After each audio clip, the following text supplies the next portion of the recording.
concert, if we may, to the time when you offered the tickets to Mr. Damiano before the concert actually took place. Okay?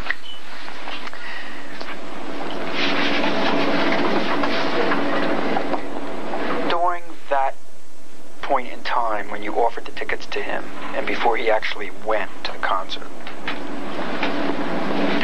did you ever say to him or suggest to him that maybe he should bring some of his songs with him?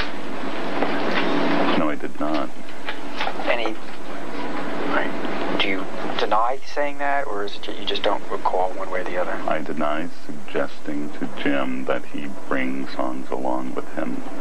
I did, however, concur with him when he asked me, do you think I should bring my songs with me? I said, sure, why not? What could it hurt?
This is the videotape deposition of Elliot Mintz in the matter of Damiano versus Sony Music and Bob Dylan. Have you ever lied to Mr. Damiano? Yes.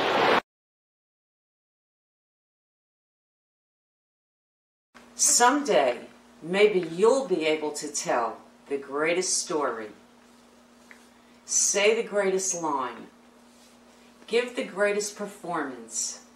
Find the greatest find.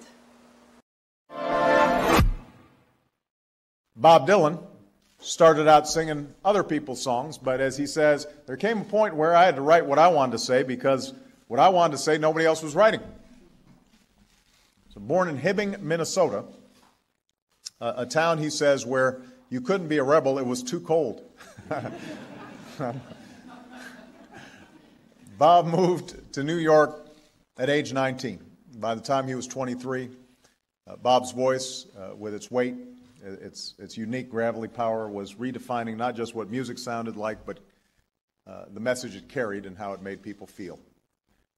Today, everybody from Bruce Springsteen to U2 owes Bob a debt of gratitude. There is not a bigger giant in the history of American music. There are thousands of facts that support the fact that Bob Dylan is a plagiarist. It would be impossible to cite all the details in a 2-hour movie. One fact we do want to cite is the most important fact, and that is that it has been reported by Reuters that at the age of 16, Bob Dylan was already a plagiarist and knew the value of plagiarizing songs. Quoting Reuters, a poem written by a teenage Bob Dylan and up for auction at Christie's is actually a song written by the late Canadian country singer Hank Snow.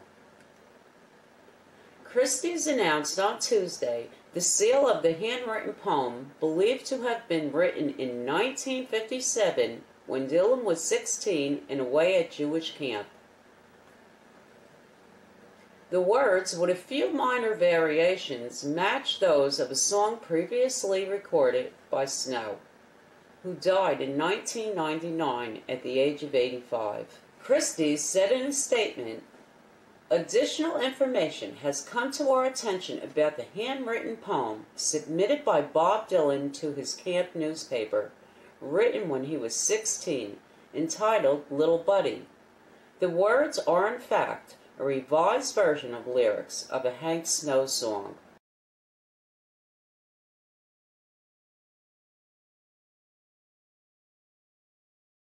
In 1996, James Damiano posted the findings of his lawsuit against Bob Dylan on the internet and received over 8 million hits. It was at this time that Bob Dylan's musical works were called into question, and the origin of his songs started to be scrutinized by critics.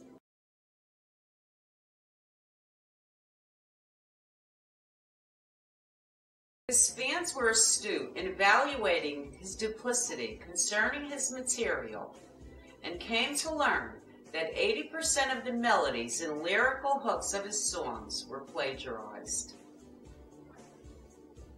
These songs included "Blowing in the Wind," "Like a Rolling Stone," "The Times Are a-Changin'," "Hard Rain's Gonna Fall," "Knocking on Heaven's Door," "Rita Mae," and many more, including his Grammy-nominated hit, "Dignity."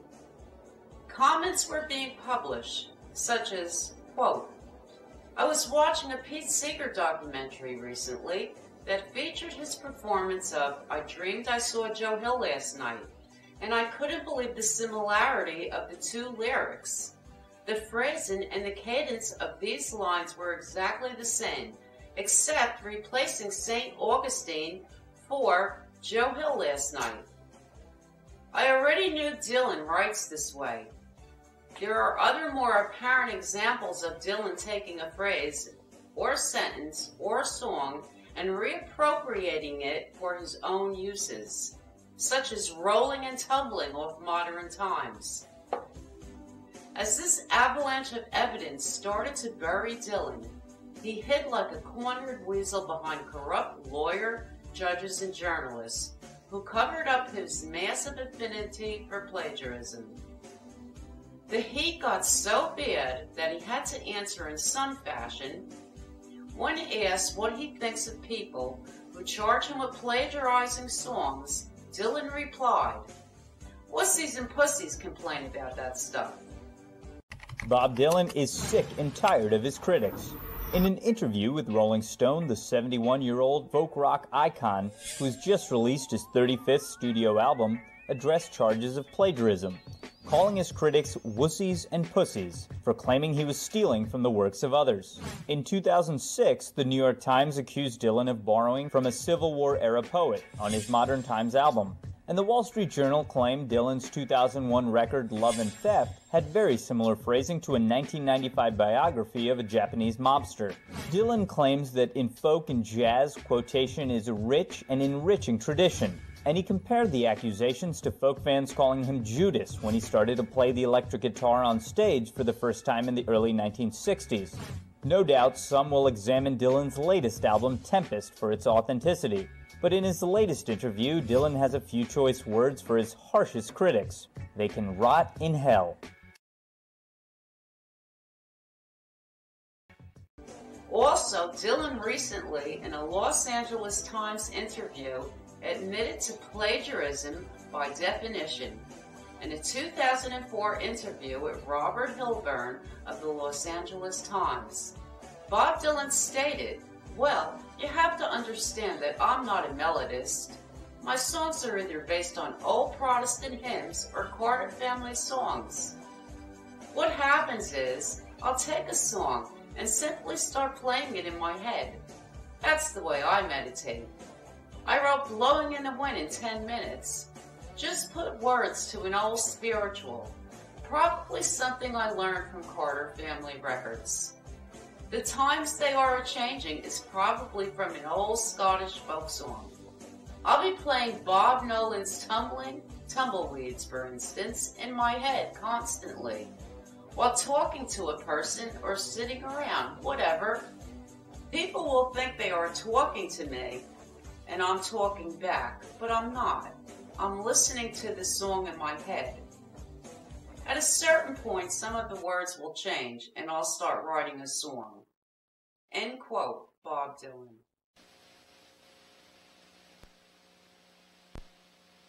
This is the videotape deposition of Elliot Mintz in the matter of Damiano versus Sony Music and Bob Dylan. Have you ever lied to Mr. Damiano?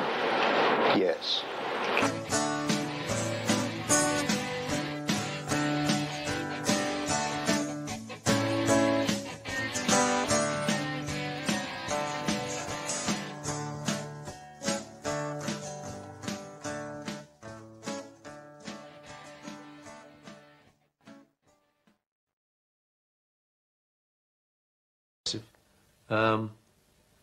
Yeah, we started to meet these people who'd really just been in newspapers and on film. You know, we actually were rubbing shoulders with them. For the times they are a-changing.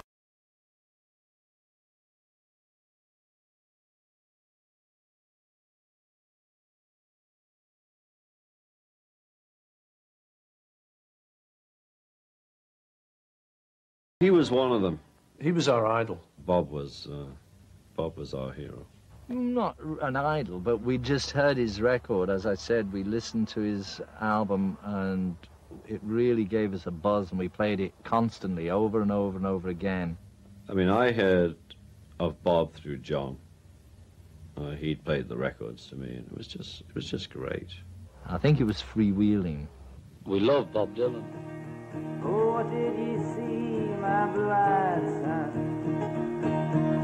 And what did you see, my darling young one? Suddenly born baby with wild wolves all around it. So highway of dark. Many times, but on those occasions when he would ask me, could I pass on something to Mr. Dylan,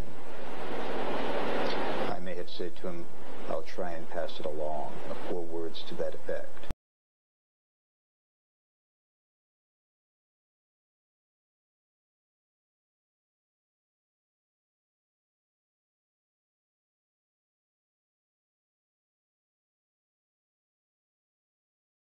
If the issue was my fingerprint on a Not piece yours.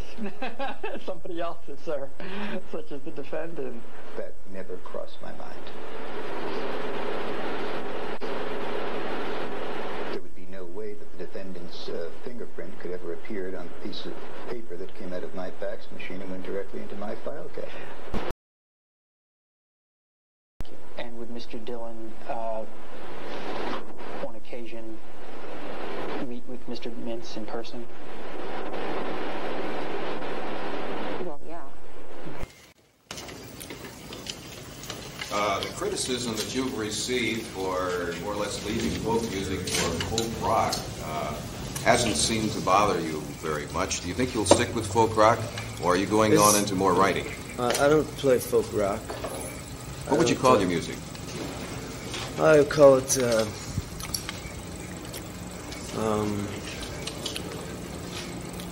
I like to think of it more in terms of vision music. It's mathematical music.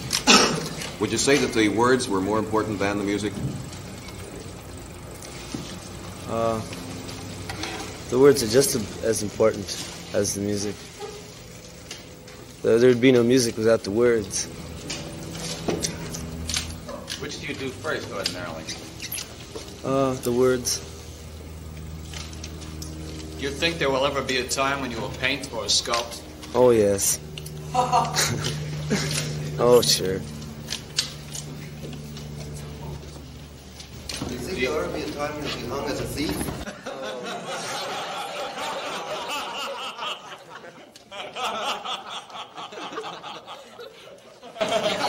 You weren't supposed to say that.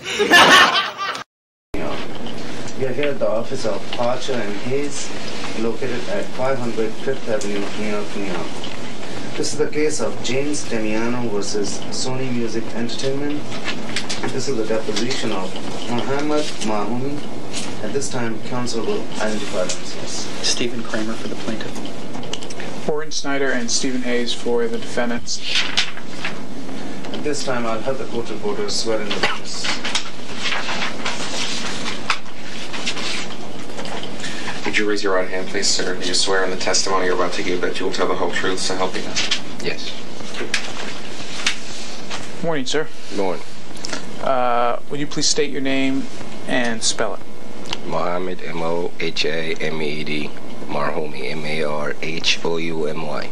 And you're here today because the plaintiff, James Damiano, has identified you as someone who has relevant information about the claims he has made in this case and the federal rules of litigation under which we're all operating here give each party the right to hear what the witnesses for the other side have to say under oath. And the proceeding here, even though it's in a lawyer's office, has the same seriousness and solemnity as if the proceedings were taking place in the United States court in front of the judge and jury in the United States courthouse. All of your testimony here is under oath, which, as you know, means you have to tell the truth here. Do you understand that? Mm-hmm. Now, as I said, I represent, along with my partner, Mr. Hayes, the defendants in this case, Sony Music Entertainment and Bob Dylan, and I'm going to ask you a series of questions. The questions are going to be taken down by the court reporter, and we're being videotaped as we sit here. Your answers then will be taken down by the court reporter word for word, and it's important that you answer each question verbally, that is, yes, no, or... I did, however, concur with him when he asked me, do you think I should bring my songs with me? I said, sure, why not? What could it hurt? For you today, a melodic analysis and comparison of the main melody of Steel Guitars by James Damiano to the main melody of Dignity by Bob Dylan. I define melody as the sequence or ordering of pitches in a single line of a musical composition. That is, melody is the ordering of pitches, which are often referred to as numbers, one being the number of the pitch center or tonic of the composition. And melody is distinct from rhythm, which specifies the timing and the duration of those notes. Analysis will cover the main melody of Steel Guitars and the main melody of Dignity, which I find to be strikingly similar. To begin, I'd like to illustrate the similarity of these two melodies by playing for you what I identify to be the common features themselves, a melodic arc of shared melodic features between these two compositions. This melodic arc is the pitches 1, followed by the pitches 5, 6, 1, and then after a gap, proceeding to the pitches 2, 3, 1. These pitches constitute what I call a melodic arc in that they bear with them something of the character of the melodic phrase, starting with one, ending with one, proceeding in certain patterns in between, particularly the 5-6-1 progression in between, and the ending with the 2-3-1. There's a kind of a melodic character to this arc, more than just a set of shared pitches. What I will be doing shortly is I'll be leading you through an analysis, allowing you to hear how steel guitars actually projects this exact same arc as Dignity. Not many times, but on those occasions when he would ask me, could I pass on something to Mr. Dillon, I may have said to him, I'll try and pass it along, or words to that effect. Conversations took place considerably before May of '95. Could you explain to us why you would have destroyed documents pertaining to him, given the fact he made it clear to you that he was consulting an attorney, and you know that consulting attorneys often leads into lawsuits? And two reasons for not attaching much importance to that. One, the papers that I had destroyed were illegible papers as a result of the disappearing fax ink process. I do recall receiving a fax from him, but I didn't have time to look at it. Mistruths. Yes. Just to place that in context, I want you to know that, because I'm a truthful person,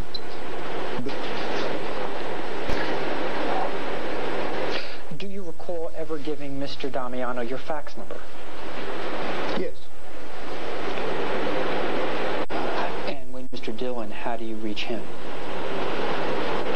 I phone him. At his home? If he's in Los Angeles, yes. If he's on the road, I try and locate him that way. Okay.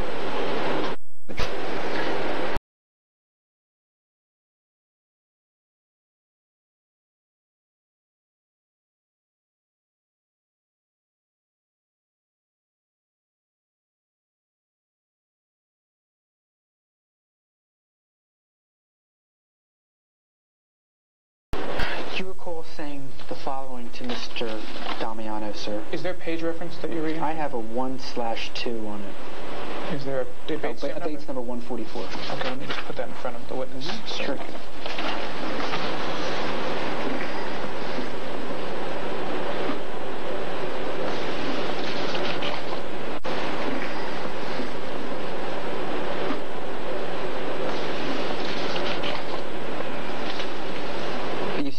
Top of the page, or at least it appears to that you state, my job here is to pass along information to Bob. Do you recall saying that, sir? Looking at the top. Okay. And Bob, of course, is Bob Dillon? Yes. And then you say, which I think I have. Do you see that, sir? Yes. Did you say that? Yes. Okay. When you said that to Mr. Damiano, which I think I have, lying to him?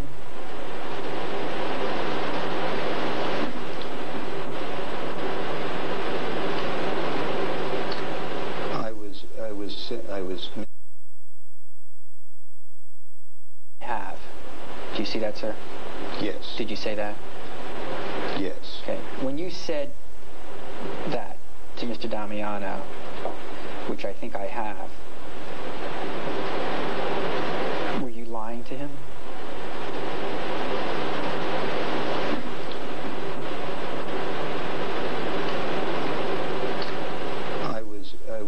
I was misstating the truth.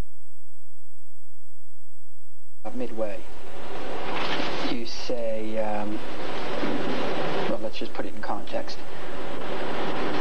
James Damiano says, you do remember about a year ago, when I was at work, about a year and a half ago, when I was at work, and I asked you if you knew of anything. Remember, you said Bob Dylan had the songs in his suitcase and that he was going to read them. And the transcript states you said, no, I never said that. Then James Damiano says, you don't remember saying that? And then you say, no, I I did not say that. I remember in our conversation, because I checked my notes, that you said you gave some songs to a bus driver who claims he put them on Bob's bus. Did you say those things? Did I say those things to Mr. Damiano? Yes. Yes. And when you say I checked my notes, were you lying? I was not speaking the truth, correct. Okay. Do you contend that he was delusional? Are you telling the jury that Mr. Damiano was delusional? Yes or no? I want the answer to that question, please, if you would be so kind. Yes or no? Was Mr. Damiano delusional?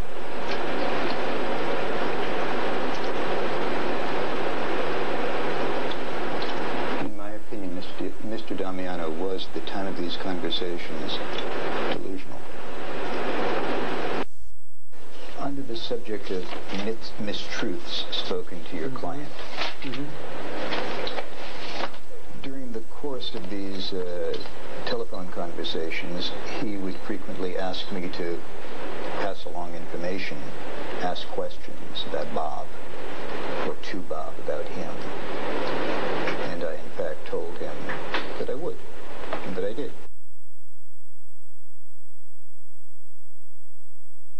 In the course of these telephone conversations, he would frequently ask me to pass along information, ask questions about Bob, or to Bob about him. And I, in fact, told him that I would, and that I did. Now I'm talking, okay, I'm sorry. That's my fault. Those other questions. That's my fault. My fault. With regard to this person from Sweden, have you shared those documents with a psychiatrist or a psychologist? No. So would it be fair to state that just like the only person who you know, at least, other than counsel, who's made his opinion on the record abundantly clear, that believes Mr. Damiano is delusional, is you? In other words, do you know of anybody else who believes Mr. Damiano is delusional? I've not discussed Mr. Damiano with anybody. So would the answer be no? No. Okay. And would your answer be the same with regard to the gentleman from Sweden? Have you showed, I'll ask you the same series of questions, have you shown those documents to any psychiatrist or psychologist? No. Okay. And is there anyone else that you know of that shares your opinion that that person is delusional? I haven't shown it to anybody else. So the answer be no? Correct. So that we're clear, the only person in the world that we know of for sure that believes that the person who made the accusations against Mr. Dillon from Sweden, that he's delusional, is you. Correct? The only one we know of for sure. We don't know if there are other people, friends of his, who think the only one, right, we don't. We know. The only one we know for sure that believes he's delusional is you. Yes. And same with Mr. Damiano? Yes. Okay, and it's been established you have absolutely no training whatsoever in psychology or anything like that, correct? Well, under the subject anything like that, I would think that 16 years of analyzing these kinds of letters from these kinds of people would qualify me to render some evaluation under that category. Do you have any formal training, sir? In psychiatry? No. Psychology? No. Mental health? No, sir. Have you taken any seminars in psychology, psychiatry, or mental health? Have you written any books about it? No, I have not. Okay, have you written any books about delusional people? I've never written a book. Have you written any articles about delusional people? No. And without naming this person in Sweden,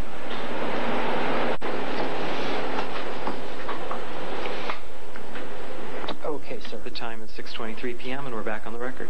Okay, from page 149, would you quote the words that you would like to tell the jury, in your view, revealed Mr. Damiano as being delusional? Must I confine that to delusional, or may I suggest delusions of grandeur, or any kind of extension of the word delusional? Well, let's take it one at a time. Let's first talk about delusional. Or let's do it this way. Okay. Anything that in your mind you would like to tell the jury reveals to you that Mr. Damiano is suffering from some sort of delusion. Okay, that's fair. That's fair.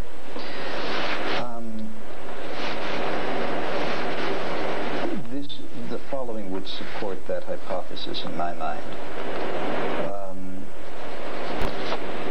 I'm quoting, I mean, these people befriended me for 11 years. Those are the quotes of somebody who I would classify as being in some way hampered, confused, disturbed, suffering from delusions of grandeur, deluding himself, confused in some way. It doesn't bring me joy to say it. I'm not saying it in an accusatory manner or in a degrading manner. I'm not trying to hurt Mr. Damiano's feelings. Just based on reading hundreds and hundreds of these kinds of letters, those are the feelings that I get from the words that I see before me. When Mr. Damiano said that people befriended me for 11 years, did you talk to anyone at CBS to see if that was the case? And if so, whom? I believe I had one telephone conversation with that individual that Damiano asked me to contact. Mr. Tiller? Mr. Tiller, okay. Yes. And did he refer to Mr. Damiano as a friend of his? Yes or no? I have very little recollection of my conversation with Mr. Tiller. I can't recall. I'm sorry. Were you aware that Mr. Tiller, on at least one occasion, you understand Mr. Tiller to have been, I think, up to this day, to be an executive of CBS? No, I do not. Can I suggest Mr. Tiller to be an employee of CBS? I was told he was an employee of CBS. Okay. I never knew what he did. I'm just going to object because I believe you're mischaracterizing. What is this objection? I believe you're mischaracterizing his testimony. I was promoted to Associate Director of Marketing Services.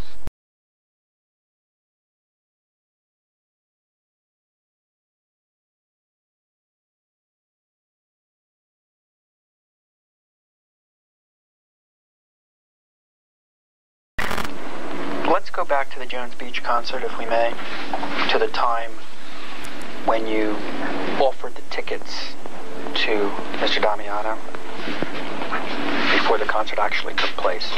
Okay?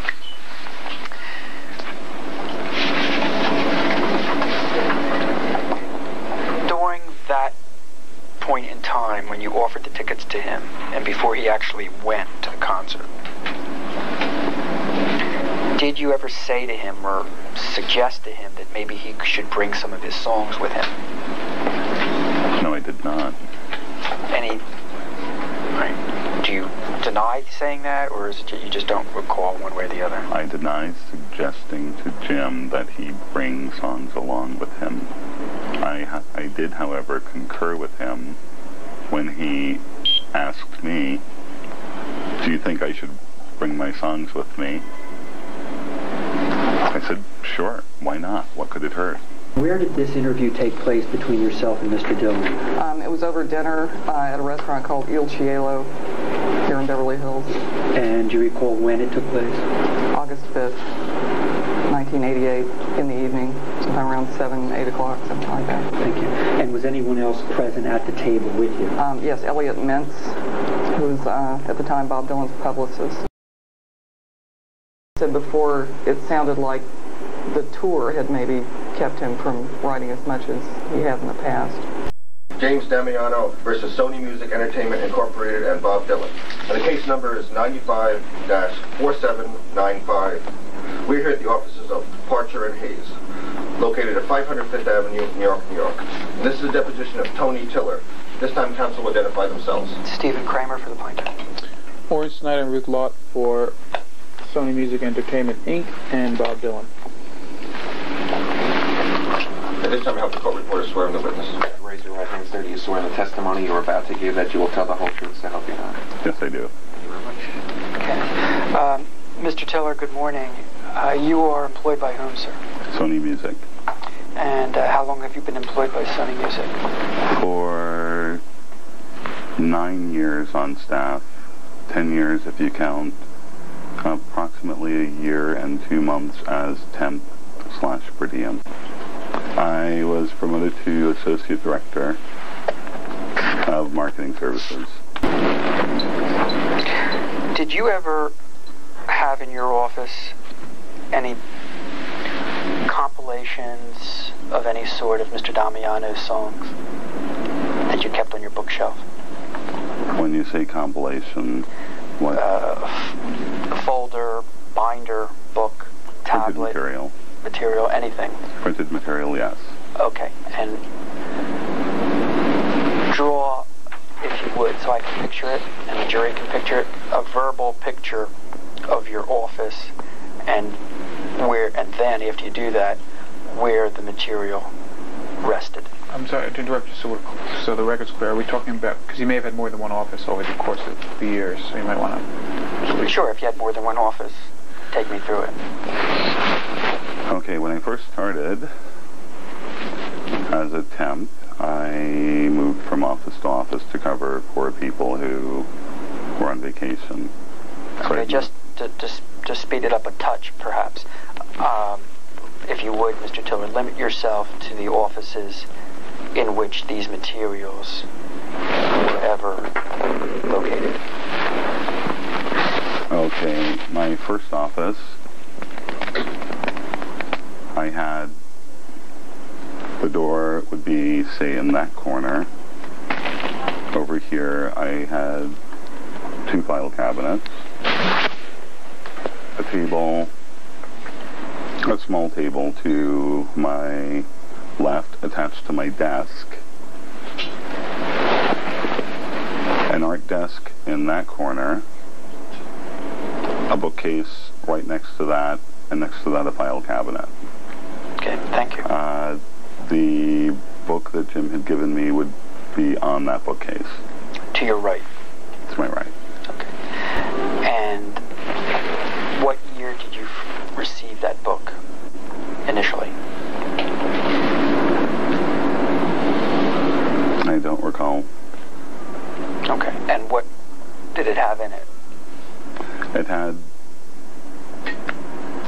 a bunch of songs, or a bunch of, I guess, well, he called them songs, so I called them songs, but they were words written in verse form.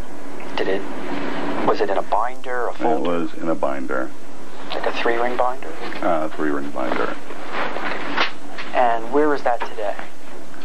I do not know.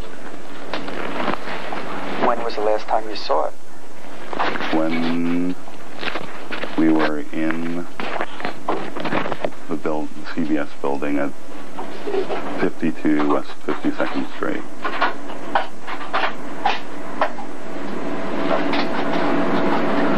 And you're telling us and the jury you don't know what happened to them, those materials of songs or words? No, I do not. Just disappeared? Well, when we moved from that building approximately 4 or 5 years ago, as I explained to Jim, we were to pack our own desks. We were pressed to work until the day we moved, pretty much. And the movers came in and packed everything else. There were things that were left behind.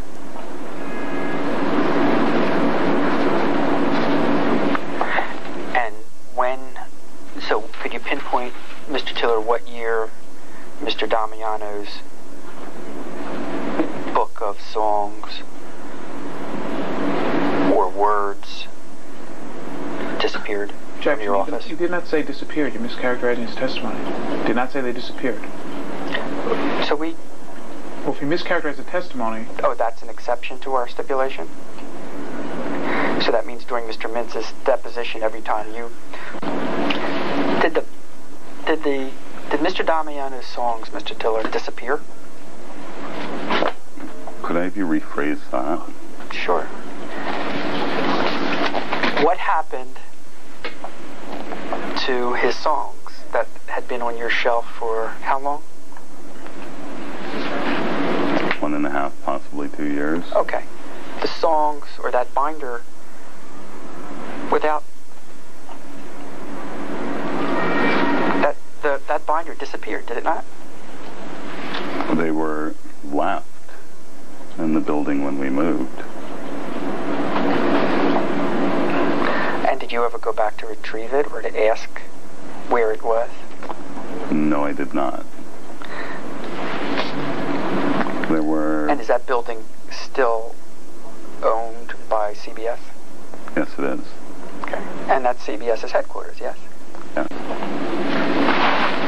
And all we know now, and all the jury knows now, is that you don't have it, correct? That is correct. And Sony does not have it, to your knowledge. Sony does not have it. Right. And if we went to your office today, where your office used to be on 52nd Street, did that? No, I did not.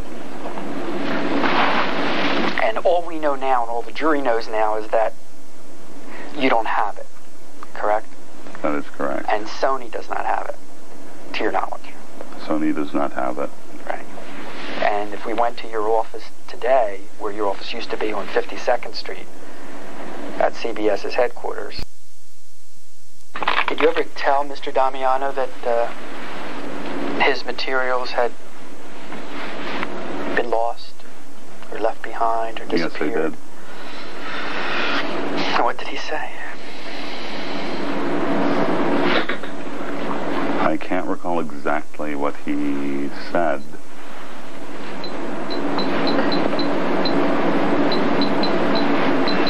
But I did tell him I was sorry.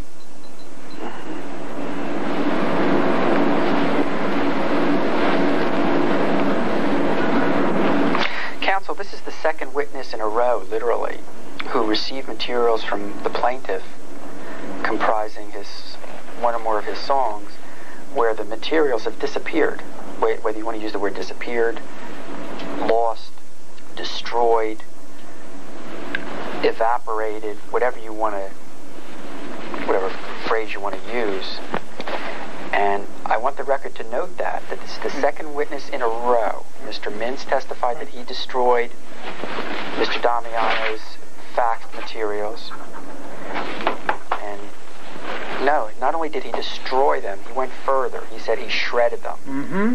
And now Mr. Tiller is saying that the binder of materials of songs that Mr. Tiller received got lost, disappeared, don't exist. And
I would say a couple of weeks before the meeting with Anthony.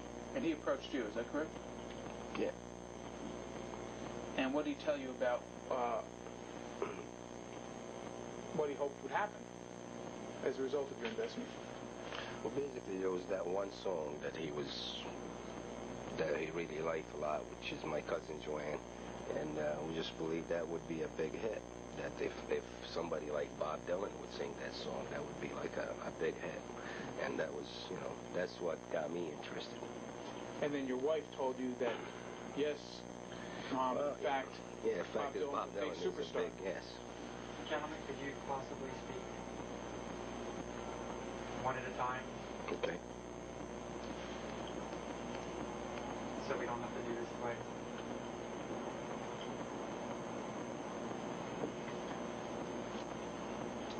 So in effect, Mr. Damiano asked you to invest $10,000 in his recording project. Yes. If you knew right now that Mr. Damiano had a $200,000 CD and was living high in the hog, you'd call him up and you'd say, from what I remember, what about my $10,000? Correct? If he didn't give it to me. But what I remember about Jim, if he has the money, he will give it to me. And in fact, the $10,000 investment, which you made in 1987,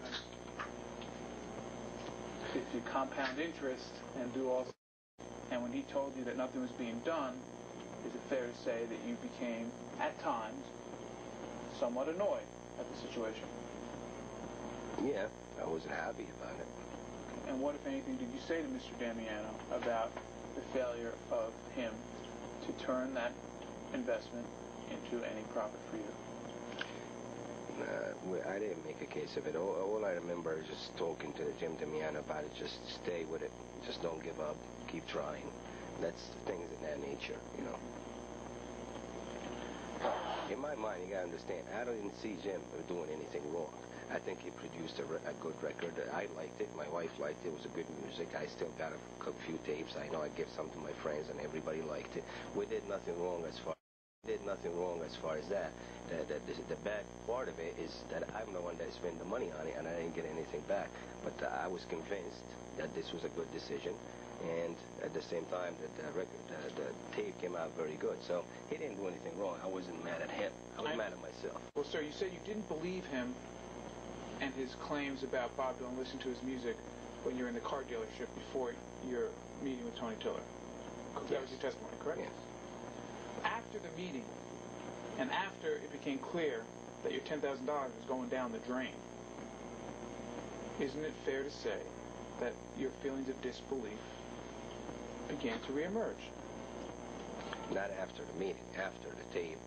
After 2-3 weeks after the tape was done. After the meeting, I was very excited. We're going to get to the meeting in a minute and your excitement. I'm now taking you after this meeting. There came a time when it was clear that your $10,000 investment was going down the drain. That sunk in. You got your American Express Platinum bill. Mm-hmm. Wham! $10,000. You have to pay it all at once. So every month you're reminded about this $10,000 investment that had gone down the drain. And my question to you, sir, is... Was that a question, or was that just a color commentary about every month? Is that correct? Well, not me. Maybe my wife. She pays the bills. But I just put it out of my mind. But yes, I could see what you're saying, though. But it wasn't me personally. I don't see. You were aware, sir, month to month, that you had to pay the interest or whatever it is on the $10,000? Yes, I was. And my question to you, sir, is that after those 3 weeks, and after you started paying monthly the $10,000, your feelings of disbelief about Mr. Damiano's claims of having some connection to Bob Dylan began to resurface. Are you asking him that? Or I'm asking him. Okay. Well, if you want an answer for that, I'll give you an answer. I don't think that Jim was the one that give me that disbelief. It was Anthony. I think Jim was just maybe lied to like I was. That's how I perceived it. I took him for a victim just as much as myself. Okay. If there was no connections to Mr. Dylan, it wasn't because of what he said to me. It was because of what Anthony said to me. Okay. I understand that, and we'll get to that in a minute. I'm not asking about mad now. I'm asking I mean, you're getting at, well, I'm not asking about man now. I'm asking about not believing, not because Mr. Damiano was lying to you or not lying to you, but not believing the claim that Mr. Damiano had some connection to Bob Dylan. My question to you, sir, is whether after those 3 weeks, those feelings of disbelief resurfaced. Yes, it did resurface. And I also had second thoughts about maybe that just the whole thing was a scam. Okay, or the whole thing was a scam, or also that this music just got stolen from us. It basically just went the way they wanted to go. We paid the money and something else will happen to it. I mean, a million things would go through your head to justify it. But at the time, yes, I was upset. And the bottom line is we lost track of each other after that for a few years, and I just forgot about it. My specific question is whether after those 3 weeks you again disbelieved. Let me rephrase it. After those 3 weeks, you again believed that Mr. Damiano really didn't have any way to get his music to Bob Dylan. No, I never disbelieved that, because I know what I heard. My wife disbelieved that. My wife told me that the whole thing was a lie. I never disbelieved that part. I believed that this music was going to Bob Dylan. I know I believed that in my heart, and I still believe it till now. Now, maybe... Brian, can we take a half a second? That I thought about. But also I believed, after a while that Jim, there's no possible way that Jim could have been part of that scam, because we stayed, he stayed working for me for a while after that, and I learned more about what he was going through. And it wasn't really his fault, it was my fault. Well, when you said a scam, what was the specific scam that you thought might have been a possibility? Yeah. What kind of scam was it? That scam would be something like him and Anthony got together and made me believe that could have been a scam, but now I know better. Well, because of my relationship afterwards.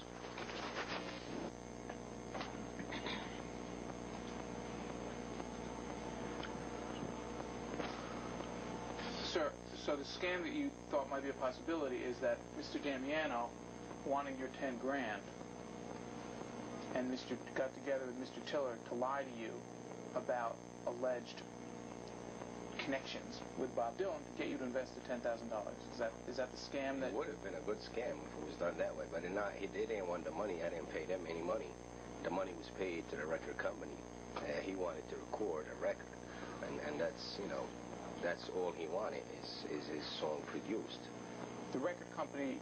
You didn't pay any money to Sony or CBS. The money you paid went to the recording studio. To the recording studio. My question to you, sir, is one of the things that crossed your mind 3 or 4 weeks after this meeting was that in order to get you to pay the 10 grand, Mr. Tiller and Mr. Damiano may have lied to you about their alleged connections with Bob Dylan to get you to pay the 10 grand. Is that the scam that crossed your mind? That's one of the thoughts that came to my mind to justify what I did to myself, but I know it's not true. Well, you know it's not true. How do you know it's not true? I know it's not true because of my continuous relationship with Jim. Well, sir, you have no idea, do you, as you sit here today, whether in fact Mr. Tiller has any contact or ever had any contact whatsoever with Mr. Dylan. Is that correct? I don't know for sure. No. You have no way of knowing that one way or another. Is that correct? No, other than the fact that Tiller told him? Yes, that's what I was going to say. Based on what he told me, he does. Now, I don't know if he really does or not, but based on whatsoever with Mr. Dylan. Is that correct? I don't know for sure. No. You have no way of knowing that one way or another. Is that correct? No, other than the fact that Tiller told him? Yes, that's what I was going to say. Based on what he told me, he does. Now, I don't know if he really does or not, but based on his words, he does. But you know that the record went nowhere. I don't know that.